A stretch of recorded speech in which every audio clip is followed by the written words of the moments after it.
সারাদিনের তীব্র রোদ আর গরমের পর বিকেলে রাজধানীতে বৃষ্টি নেমেছে, তবে স্বস্তি মেলেনি তাতেও।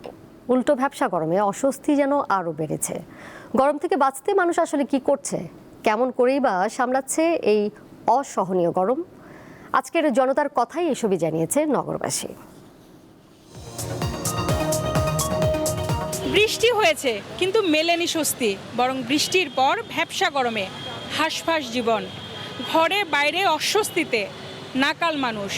তীব্র এই গরমে কিভাবে কাটছে নগরবাসীর সময়? বৃষ্টিটা তো আসলে মুষলধারায় হয় না যে পরিবেশটা ঠান্ডা হবে, এমনভাবে হয় একটা ভ্যাপসা গরম হয়। তা ওইখানে আমার পদক্ষেপটা এটা হয় যে যখন ভ্যাপসা গরম হয় তখন দেখা যায় হয় সাইডে দাঁড়িয়ে একটু রেস্ট নেই। যে পরিমাণে গরম পড়ে আসলে বাইরে বের হওয়া একেবারে দুষ্কর হয়ে যাচ্ছে। তো আমি মূলত কোল্ড ড্রিঙ্কস খাই না, তারপরে ওই গরমের ক্লান্তি দূর করার জন্য ঠান্ডা পানি খাইতেই হয়, যেটা আসলে আমার শরীরের জন্য ইফেক্টিভ। যে গরম পড়তে আছে, অনেক গরম পড়তে আছে, এই গরমের সে কোনো ইয়া নাই, ফ্যানের বাতাসও কামায় না। আমার শরীর থেকে ঘাম ঝরে যায়, আমরা বিকল্প হিসেবে স্যালাইন খাই, আমরা পানি একটু বেশি খাই। এছাড়া আমাদের তো এখানে কাউন্টারে আমরা এখানে চাকরি করতে আসি, এখানে তো অন্য কোনো ইয়ে নাই।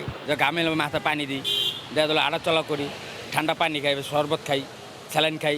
আর বেশি যদি অতিরিক্ত ক্লান্ত হয় তাহলে মসজিদে একটু রেস্ট নিই।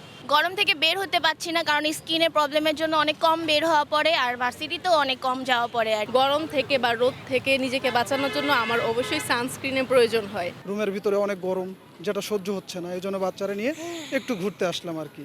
বৃষ্টি কমিয়েছে ধুলোবালি, কিন্তু কমায়নি গরমের অস্বস্তি। এরই সঙ্গে মানিয়ে নিচ্ছে মানুষ।